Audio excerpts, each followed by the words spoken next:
Olá, olá a todos, olá a todas, bom dia, boa tarde, boa noite.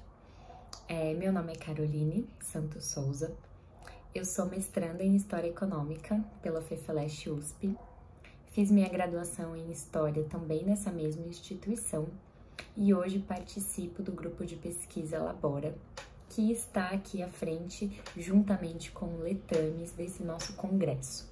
Terceiro congresso virtual de pesquisa, né?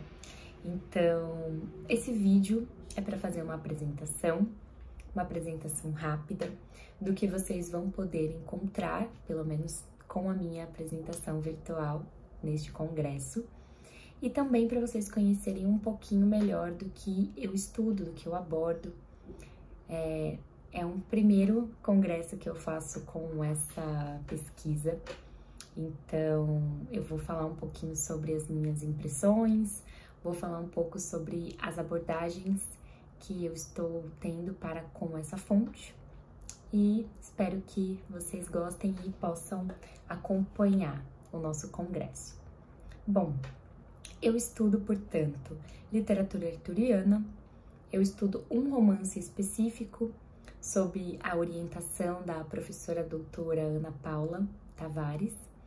E nós, decidimos por uma abordagem tanto, de análise do contexto daquela fonte, do que ela pode nos trazer acerca do período medieval, mas também de um ponto de vista simbólico e econômico, que é o meio onde ela se passa, o meio onde ela se encontra, esse meio que é a floresta.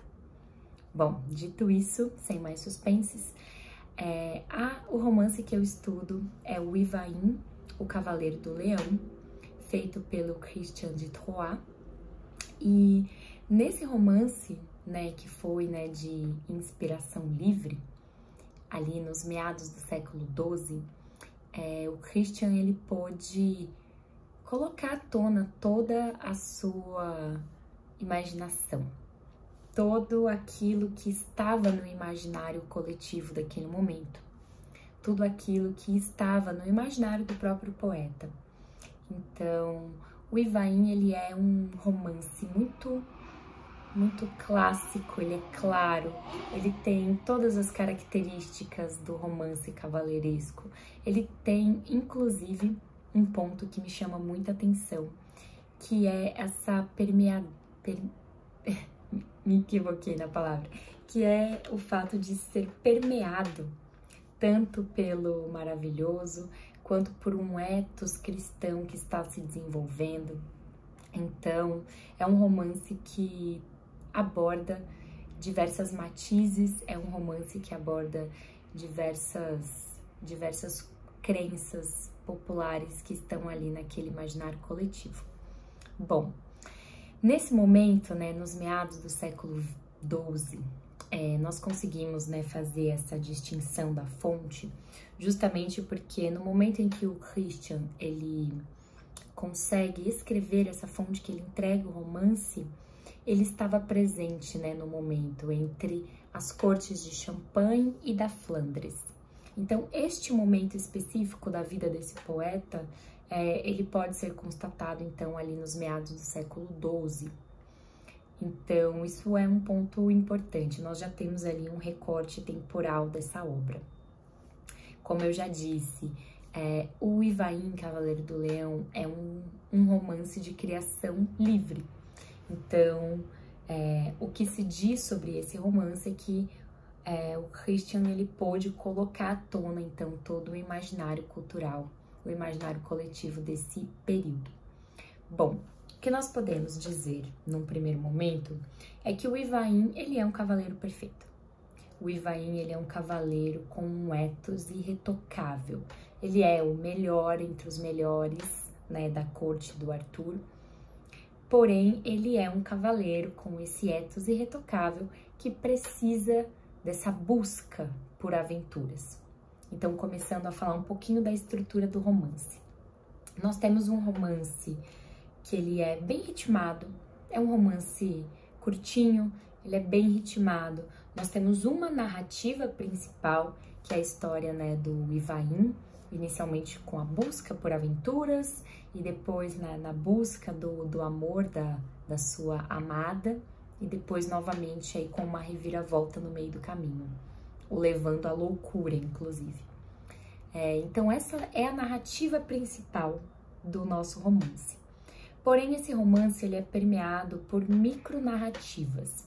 Então, nós temos micronarrativas que vão se cruzando. Então, sempre que nós estamos no momento da narrativa principal, existem elementos perturbadores. Elementos que perturbam a ordem desse cavaleiro. Elementos que fazem com que ele, tenha pequenos desvios na sua rota, no seu caminho, para resolver esses chamados. Afinal, o cavaleiro ele deve, atender os chamados dos necessitados. Então, é uma narrativa principal permeada por micronarrativas, com elementos perturbadores, como principalmente aventuras, paixão e a loucura por fim. Bom, nesse caso, nós temos o Ivaim, que é um cavaleiro da corte do Arthur.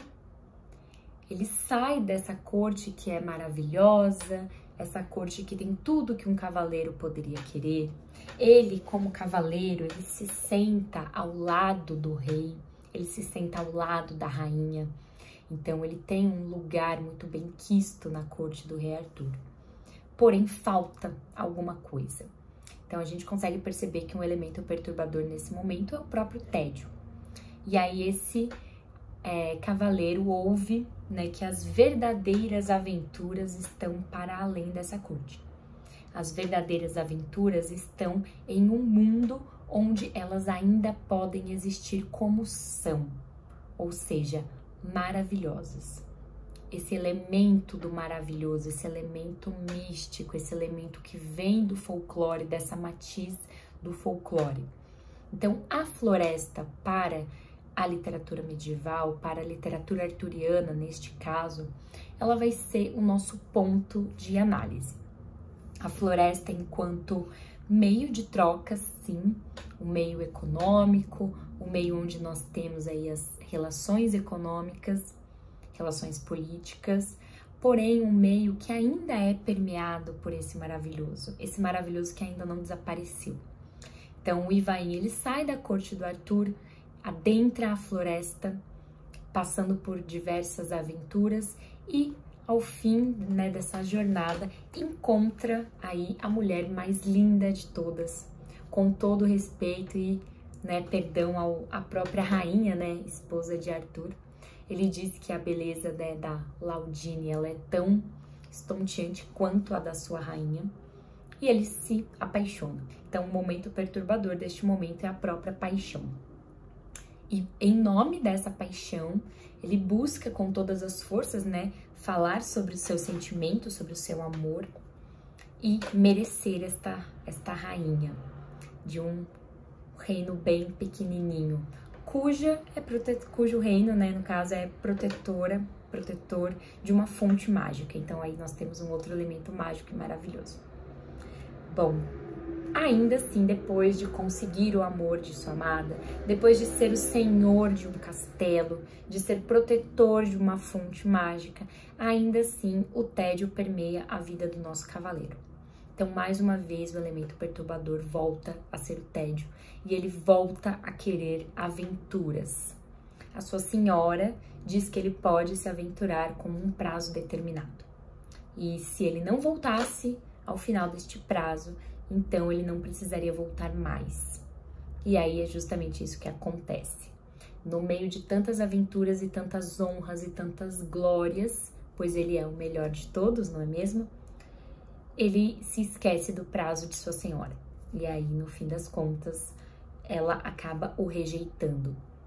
E aí, uma das nossas interpretações é que esta rejeição o leva à loucura.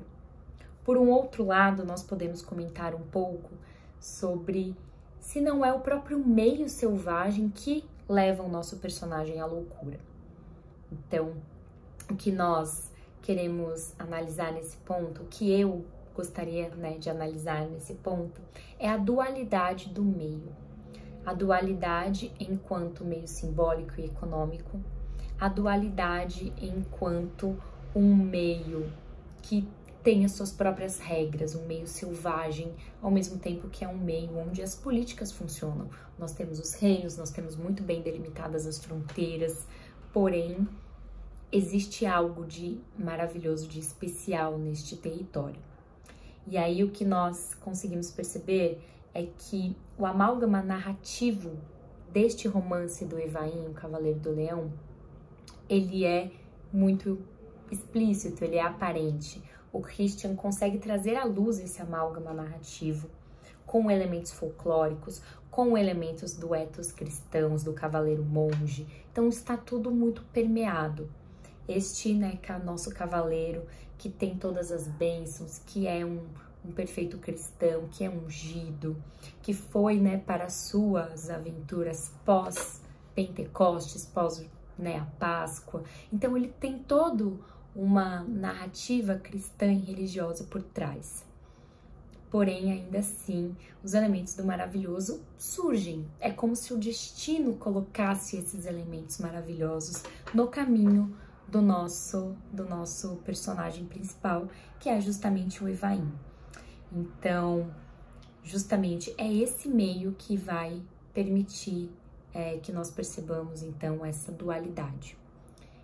Ainda conseguimos perceber neste romance muitas influências folclóricas, influências célticas, galeses, irlandesas, cristãs. Então, nós temos muitas matizes neste período, neste romance do Christian, de modo geral, que a gente consegue perceber que ele consegue fazer essa trama, ele vai costurando esses temas, costurando essas matizes. E enfim, o que eu gostaria de comentar agora por final, já deixando o questionamento a vocês também, no momento em que o nosso cavaleiro é levado, né, à loucura, de modo geral, por perder aí o seu amor, esta loucura, ela é de fato ocasionada pela rejeição, pela vergonha de ter falhado com seu compromisso, com suas promessas, ou esta loucura, ela é permitida pelo ambiente selvagem, por esse ambiente que ainda detém o maravilhoso, por este ambiente onde existe uma própria etiqueta, onde a corte está muito aquém do que se vive ali na floresta. Então, de um lado, nós temos a corte, a etiqueta, os modos cristãos. Do outro lado, nós temos a loucura, nós temos a floresta, nós temos o maravilhoso. Para Jacques Le Goff, portanto, seria o equivalente ao nosso deserto do Oriente, seria a floresta medieval. Deixo vocês com esse questionamento. Será a floresta um termo, então, de fato, dual, com essa dualidade? Será que o nosso personagem, ele é levado à loucura por este meio selvagem ou pela rejeição de sua amada? Deixo com vocês esse questionamento. Aguardo todos vocês no nosso congresso virtual de pesquisa para que a gente consiga, né, ter essa troca que é tão importante no nosso meio acadêmico. Obrigada a todos por assistirem até aqui e nos vemos muito em breve. Até mais!